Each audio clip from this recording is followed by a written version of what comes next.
Hello friends, welcome to electrical engineering desk. दोस्तों, हम लोग इलेक्ट्रॉनिक्स फर्स्ट में सेमीकंडक्टर फिजिक्स के प्रीवियस ईयर क्वेश्चंस कर रहे थे, जो कि SSC JE, UPPCL JE, RRB JE और जो other AE JE technical exam है उनमें ये क्वेश्चंस आए हुए हैं।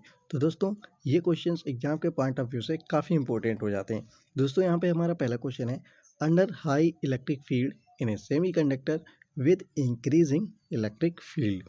तो अंडर हाई इलेक्ट्रिक फील्ड की कंडीशन के अंदर इन ए सेमीकंडक्टर में विद इंक्रीजिंग इलेक्ट्रिक फील्ड, अगर हम इलेक्ट्रिक फील्ड को इंक्रीज करते हैं तो इस कंडीशन में क्या होगा। देखिए दोस्तों, वीडी जो है वो डायरेक्टली प्रोपोर्शनल होता है ई के, जो कि इलेक्ट्रिक फील्ड है। तो अगर हम जब हटाते हैं तो हमारा एक कांस्टेंट आता है, इसी को हम बोलते हैं मोबिलिटी। तो mobility is equal to V D Y ई।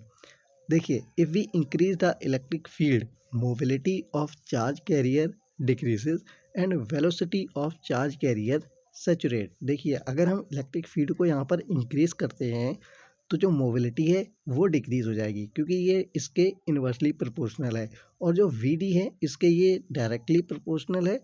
तो ये क्या होगा कि जो वी डी है वो सैचुरेट हो जाएगा। तो यहाँ पे अगर हम बात करें यूनिट की, मोबिलिटी की, तो V D Y E meter per second into volt per meter. तो ये मीटर ऊपर जाएगा तो हो जाएगा meter square per volt second. तो यहाँ पे हमारा ऑप्शन वी करेक्ट हो जाएगा। Mobility of charge carrier decreases and velocity of charge carrier saturate. चलिए नेक्स्ट क्वेश्चन है, the N type silicon is obtained by doping silicon with. तो हमें N type silicon is obtain by doping silicon with. तो हमें N type हमें semiconductor हमें बनाना है, तो हमें किसके साथ डोपिंग करनी चाहिए। देखिए, एन टाइप सेमीकंडक्टर जो है वो, अगर हमें एन टाइप सेमीकंडक्टर बनाना है तो हमें पेंटावेलेंट डोपिंग करनी होगी। पेंटावेलेंट डोपिंग का मतलब पेंटावेलेंट इम्प्योरिटीज़, और पेंटावेलेंट इम्प्योरिटीज़ का मतलब हुआ कि 5 संयोजकता वाले तत्व। तो 5 संयोजकता वाले तत्व कौन से होते हैं? Arsenic, antimony, phosphorus etcetera.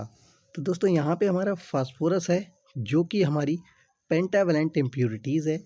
अगर हम इसे सिलिकॉन के साथ ऐड कर देते हैं तो हमें एन टाइप सेमीकंडक्टर प्राप्त होगा। तो यहाँ पे हमारा ऑप्शन बी करेक्ट हो जाएगा। With increases in temperature, the conductivity of an extrinsic semiconductor. With increases in temperature, the conductivity of an extrinsic semiconductor. अगर हम टेम्परेचर को इंक्रीज करते हैं तो एक्सट्रिंसिक सेमीकंडक्टर की कंडक्टिविटी पर क्या प्रभाव पड़ेगा।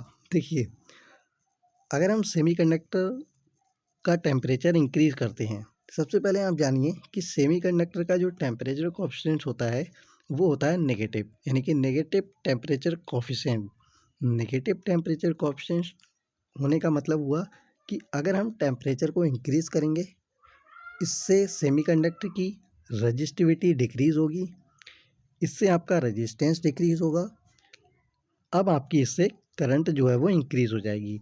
अब जब करंट इंक्रीज हो जाएगी तो जो कंडक्टिविटी है वो भी आपकी इंक्रीज हो जाएगी। तो यहाँ पे हमारा ऑप्शन ए जो है वो करेक्ट हो जाएगा। चलिए नेक्स्ट क्वेश्चन है, when acceptor type impurities is added to a semiconductor material. Acceptor type impurity है, उसे अगर हम सेमीकंडक्टर मटेरियल के साथ ऐड करते हैं तब क्या होगा। देखिए, सबसे पहले यहाँ पे देखिए कि पी टाइप सेमीकंडक्टर, अगर हमें बनाना है तो उसके लिए हमें ट्राईवैलेंट इम्प्योरिटीज़ को ऐड करना होगा, और ट्राईवैलेंट इम्प्योरिटीज़ को हम बोलते हैं एक्सेप्टर इम्प्योरिटीज़। एक्सेप्टर इम्प्योरिटीज़ या ट्राईवैलेंट इम्प्योरिटीज़ का मतलब हुआ कि 3 संयोजकता वाले तत्व।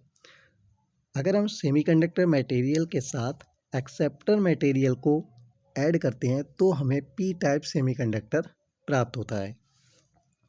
इन P type semiconductor holes are majority charge carrier and electrons are minority charge carrier. तो सीधी सीधी बात यहाँ पर ये है कि अगर हम एक सेमीकंडक्टर में अगर हम एक्सेप्टर इम्प्योरिटीज़ को ऐड कर देते हैं तो हमें पी टाइप सेमीकंडक्टर मिलेगा।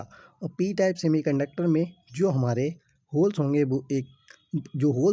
वो हमारे मेजॉरिटी चार्ज कैरियर होंगे और जो इलेक्ट्रॉन होंगे वो हमारे माइनॉरिटी चार्ज कैरियर होंगे। तो यहाँ पे आप देखिए option D, holes are generated and materials is P type. तो यहाँ पे हमारा जो ऑप्शन है वो डी करेक्ट हो जाएगा। In a semiconductor, the movement of holes is due to. In a semiconductor, the movement of hole is due to. देखिए दोस्तों, यहाँ पे क्या है कि जो हमारा एनर्जी बैंड गैप होता है वो हमारा बैलेंस बैंड और कंडक्शन बैंड के बीच होता है। When electron moves from valence band, hole create in valence band. देखिए जब यहाँ पे क्या होता है कि बैलेंस बैंड में अगर हमारा इलेक्ट्रॉन है, इलेक्ट्रॉन जब वैलेंस बैंड से कंडक्शन बैंड में जाता है तो यहाँ पर एक होल क्रिएट होता है। अब वो जो होल है वो आपका यहाँ पर मूव होता रहता है। तो यहाँ पे ऑप्शन आप सी देखिए, movement of electrons in balance band. तो यहाँ पे हमारा ऑप्शन सी करेक्ट हो जाएगा।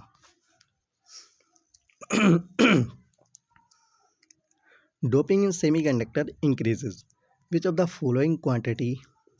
अगर हम सेमीकंडक्टर डोपिंग इन सेमीकंडक्टर इंक्रीजेज, अगर हम सेमीकंडक्टर में डोपिंग को इंक्रीज करते हैं तो इनमें से कौन सी क्वांटिटी है जो हमारी इंक्रीज होगी।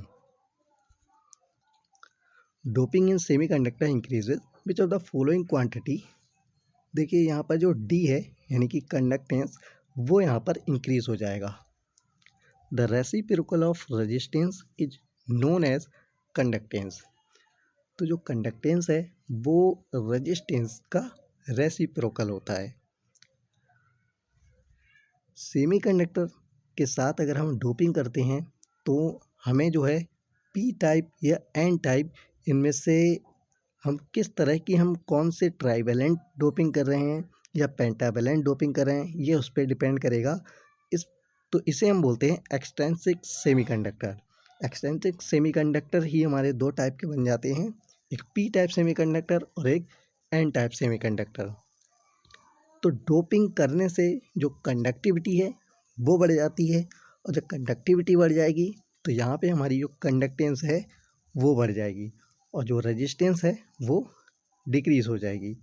तो यहाँ पे हमारा ऑप्शन डी करेक्ट हो जाएगा। नेक्स्ट है, which of the following element belongs to the same group of periodic table as that of silicon and lead. तो सिलिकॉन और लेड जिस ग्रुप के पीरियोडिक टेबल में जिस ग्रुप में होते हैं, तो उसमें जहाँ पर वो जिस ग्रुप में है हमारे मतलब पीरियोडिक टेबल में जिस ग्रुप में सिलिकॉन और लेड होते हैं, उसी तरह से यहाँ पर हमारा एक ऑप्शन है। ठीक है, ऑप्शन यहाँ पर आप बी देखिए, कार्बन। सिलिकॉन एंड लेड जो कि हमारे सेमीकंडक्टर हैं, carbon lies in the same group of periodic table as germanium, silicon, lead. तो यहाँ पे हमारा जो कार्बन है वो यहाँ पर सेमीकंडक्टर है, जिस तरह से सिलिकॉन और लेड यहाँ पर सेमीकंडक्टर हैं। Fermi energy is the amount of energy which, Fermi energy जो होती है वो आपकी होती है, देखिए, Fermi level lies between conduction band and valence band. अभी आपको मैंने बताया ही था कि जो फर्मी लेवल जो होता है वो वैलेंस बैंड और कंडक्शन बैंड के बीच का होता है। Fermi energy is the amount of energy, Fermi energy वह एनर्जी होती है which must be given to the electron to move it to conduction band. तो इलेक्ट्रॉन को वो एनर्जी अगर मिल जाती है तो इलेक्ट्रॉन जो है वो वैलेंस बैंड से कंडक्शन बैंड में चला जाता है या मूव कर जाता है। तो यहाँ पे हमारा ऑप्शन बी करेक्ट हो जाएगा, must be given to an electron to move it to conduction band. The concentration of minority carrier in an extrinsic semiconductor under equilibrium is the concentration of minority carrier in an extrinsic semiconductor under equilibrium is। देखिए according to mass action law n dot p is equal to ni square. अब यहाँ पर जो मास action law है, मास action law में हम लोग minority charge career को फाइंड करते हैं। तो यहाँ पे एक मेजॉरिटी चार्ज कैरियर और एक minority charge carrier is equal to intrinsic concentration का होल स्क्वायर। अब पी टाइप सेमीकंडक्टर में जो हमारे मेजॉरिटी चार्ज होते हैं वो होल होते हैं, माइनॉरिटी चार्ज कैरियर इलेक्ट्रॉन होते हैं, और एन टाइप सेमीकंडक्टर में majority charge carrier electron, minority charge carrier hole. अब देखिए अगर हम बात करें एन टाइप सेमीकंडक्टर की, तो एन टाइप सेमीकंडक्टर में हमारे जो माइनॉरिटी होंगे वो होल होंगे। तो मास एक्शन लॉ का यूज़ करते हुए हम यहाँ पर होल की कंसंट्रेशन निकालेंगे। तो P N is equal to N I square Y N, इसी को हम बोलते हैं डोपिंग कंसंट्रेशन। ये आपका इक्वल होगा डोनर कंसंट्रेशन के, ठीक है। तो यहाँ पे हमारा ऑप्शन बी करेक्ट हो जाएगा, inversely proportional to the doping concentration. तो यहाँ पे आप देख रहे हैं पी एन जो है वो इन्वर्सली प्रोपोर्शनल है, ये एन डी के। नेक्स्ट है if an atom losses one और मोर इलेक्ट्रॉन्स इट बिकम। अगर कोई एटम है वो एक या एक से अधिक इलेक्ट्रॉन को खो देता है तो वह हो जाता है। If an atom gains A negative electron it becomes a negative ion. अगर कोई एटम है उस पर कोई एक इलेक्ट्रॉन आ जाता है तो वो नेगेटिवली हो जाता है, ठीक है। अगर वो एक if an atom losses an electron it becomes a positive ion. तो अगर वो एक इलेक्ट्रॉन को अगर खो देता है तो वो आपका पॉजिटिव हो जाता है।